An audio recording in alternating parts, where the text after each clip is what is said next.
Hello everyone, welcome to another Natural Beauty fence instruction video. Today we are going to teach you how to build a wood fence. And now this is a beginner friendly tutorial. We are installing a fence that's not only beautiful, but it is super easy to install. So my name is Alex, I'm here with Theo. Freddie. Freddie has been with us for how many years?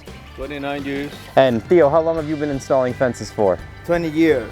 And I grew up in this business, so we are experienced fence installers, and we're gonna pass on our knowledge to you guys. So that way, hopefully, if you have a backyard project like this, you can tackle it with ease. I just wanna quickly show you all the tools you are going to need to complete this job.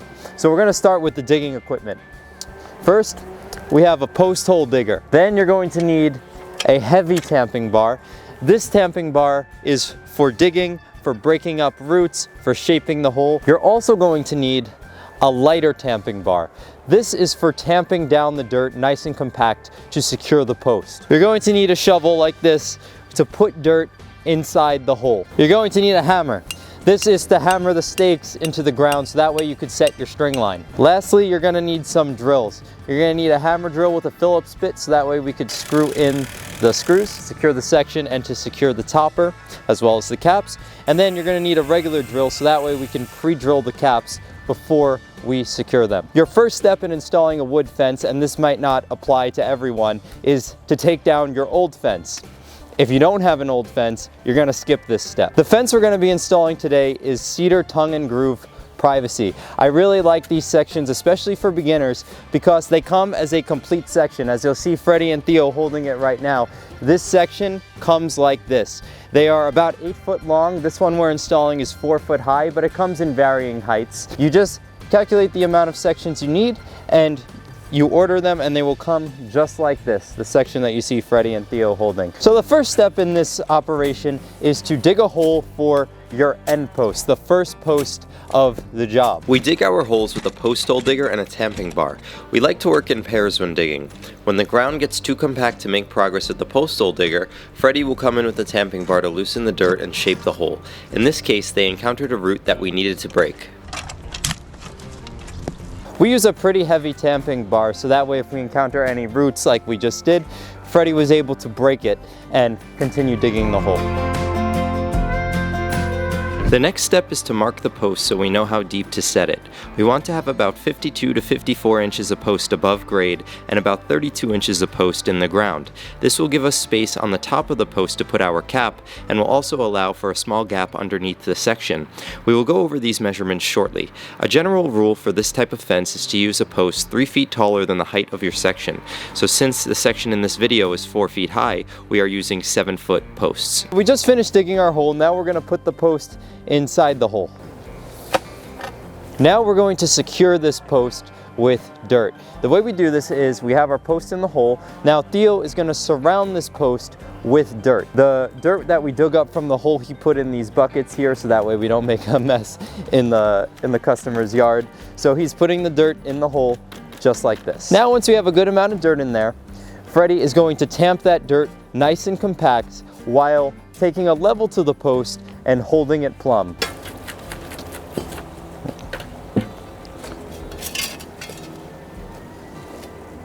Perfecto.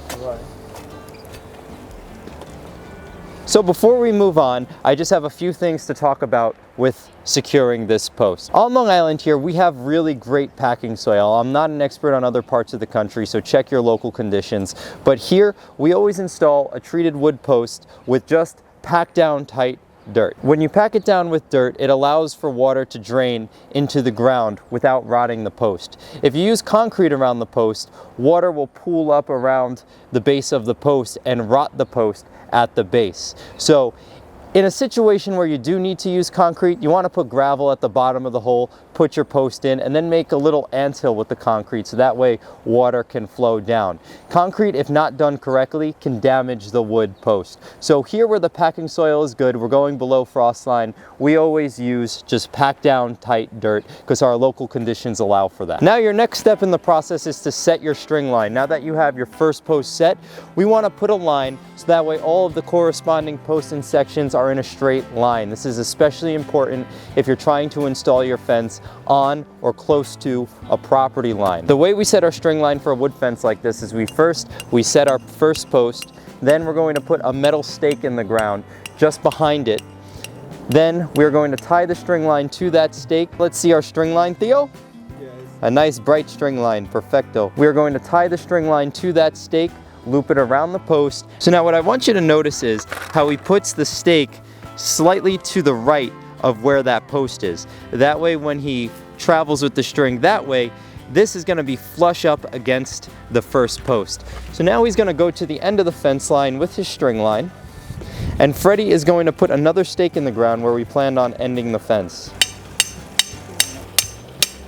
Now Theo is just going to tie off the line. With a wood fence, you don't want to set both end posts first like you would with a PVC fence, because the height of the wood post needs to be exact. You can't adjust it after the fact by hitting it down. So that's why we typically use a metal stake to represent the next end of the fence. So now Freddie is going to take the measurement for our next hole. These sections come in 8-foot lengths, so we are simply going to measure from our first post 8 feet over. You want to start the hole just before 8 feet and end it just after 8 feet. Now we are just digging the next hole for our post. We are going to put the section right between the posts. Now, when we measure over that 8 feet, this is an important distinction. In our last wood fence tutorial, the sections we were installing were in front of the post. These measured 8 feet center to center. These tongue and groove panels measure 8 feet between posts, because in between each section, the post is going to stick up between them, and we're going to put a nice decorative cedar cap on top of the post. Now Freddie's going to place the next post in the hole that we just dug. Now this is where things get interesting. We are now going to install our first section. We're going to first screw it into the post that we have secure. We're going to leave that post loose for the moment. And we're going to break out our doohickey. This is an invention of my father. It makes it real easy to get the spacing for the cedar cap correct. So I'm simply going to take my doohickey and I'm going to put it up onto my post. Now, you want to leave about 2.5 to 3 inches of space. So I cut this 1x4 at 2 3/4 inches. I just split the difference, and that's going to look great. But that's also something you can discuss with the customer, how much they want sticking up past the section. So I'm going to place my doohickey on top of the post like this, make sure it's flush on the top, and I'm just going to draw a line with my pencil. And that's going to ensure that we get the exact right spacing where we're going to screw the section in. And now you see how I draw arrows on the doohickey, so that way we put it the right way, because this is a rectangle. If we were to put it the other way, it would be too big a space. Now we're going to do the same thing on this post. We're going to place our doohickey at the top there, and we're going to mark it. Perfecto, senor. Hey! To install this, we're going to start with the post that we have secure already. So we are going to lift this up to the line that we made with our doohickey, and we're going to screw it in. So in order to hide the screw, Freddie is going to place it in the corner of the frame here. That way when it goes up, you're not going to see it. And he also always does it on the back of the section. Freddie is going to place a shovel underneath the section there. That's going to make it easier to lift up. Little hack for you there.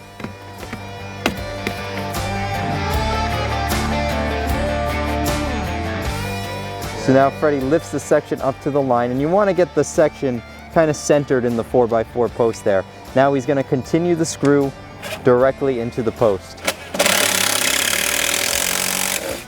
Now we're going to put another one on the bottom, and we're going to do it the same way, right in the corner. We use screws on these sections because it holds the wood into the post tighter and it won't loosen. Plus, if we ever need to do a repair or replace a damaged section, it's much easier to take apart without damaging anything. Now you see how he has that section nice and centered in the 4x4. That is great work. Now we're going to move on to the first line post. In this case it's an end because we're only installing one section, but assuming you were doing a full line of fence, this would be your first line. We leave that post loose so that way we can adjust it as necessary. So now Theo is going to make contact with the section. He's going to put that post up, and as you'll see, it lines up perfectly with where we drew the line from the doohickey.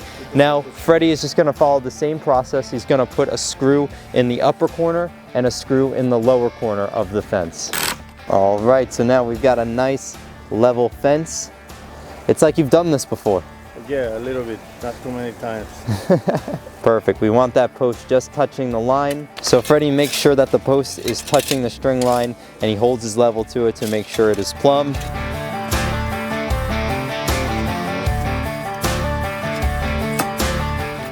Now Theo is going to put the dirt into the hole the same way we did before.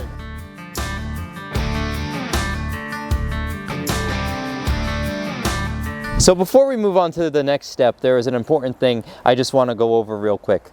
The posts that we're using, they are made for ground contact. They are treated. The sections, however, are not. If you were to treat these sections, they do have pressure treated wood sections, but it's a lot of chemicals for the yard, especially if you have a garden or something. So we always like to leave a gap underneath the fence. You can discuss the size of that gap with the customer, but we typically like to leave an inch or two. My dad had said he likes to just use his foot as the spacer. So as he's installing, he'll literally just put his foot underneath the fence and use that as the gap. Now it's important that you don't pile too much mulch or dirt up against the section.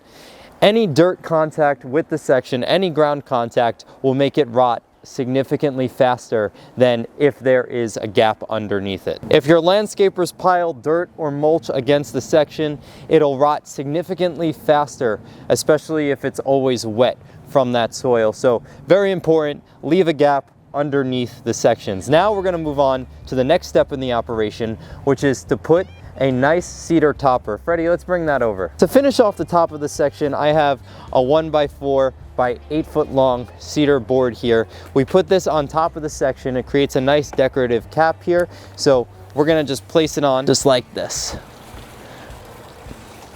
And we want to make it flush with the sides of the post. Perfect. So you see how we make it flush with the post here? This adds a really nice decorative element to the cedar fence. Now to secure this 1x4 topper on top of the section, we are going to put some screws into the top here. We're going to put 2 on this end, 2 in the middle, and 2 on the other end. But you don't want to start with 2. We're going to put 1 in on this side, then we're going to go over to this side, make sure it's lined up. We're going to put 1 screw there, and then once it's secure, we're just going to plop in the rest of the screws. Now Freddie made some nice pencil marks where we're going to put each screw. I'm going to show you a close-up now, and we're going to watch Freddie secure this 1x4 to the section. Go ahead. So you see his 2 little screw marks there. He's going to start with 1. Perfect. Now we're going to move on to the other side.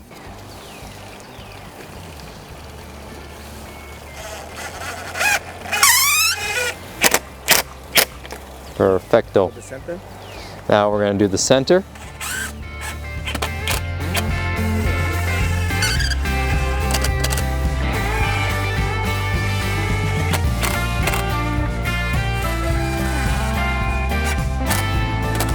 To secure the section of fence into the post, we used a 3.5 inch screw. To secure the topper into the section, we used a shorter screw. We used a 1 5/8 inch screw. Now, the next step in the operation is to simply put on the cedar caps to finish off this beautiful fence. Now he's simply going to just place it on top, finishing off the fence like this. Why don't you put it on the other side too? And then we're going to go over here. He's going to put it on this side. Now we're just going to secure these caps. That way if anyone is walking by, they can't just take them off. It'll also prevent the caps from blowing off in the event of high winds. So Freddie is first going to pre-drill, so that way we don't crack it when we screw it in. So let's take a close-up look. All right, let's see you pre-drill.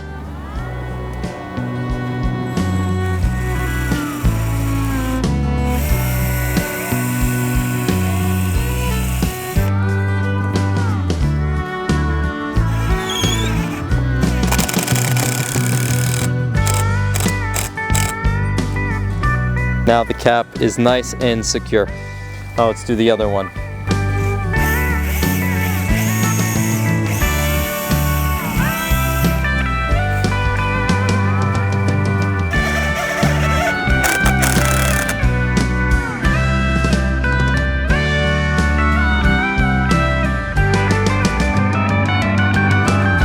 Ladies and gentlemen, thank you for watching this tutorial on how to build a wood fence. I hope it was helpful. If it was, please subscribe to our channel. It helps us out tremendously. We release 2 new educational videos every week, and you don't want to miss them. Check out this related content here on the side, and we'll see you in the next video.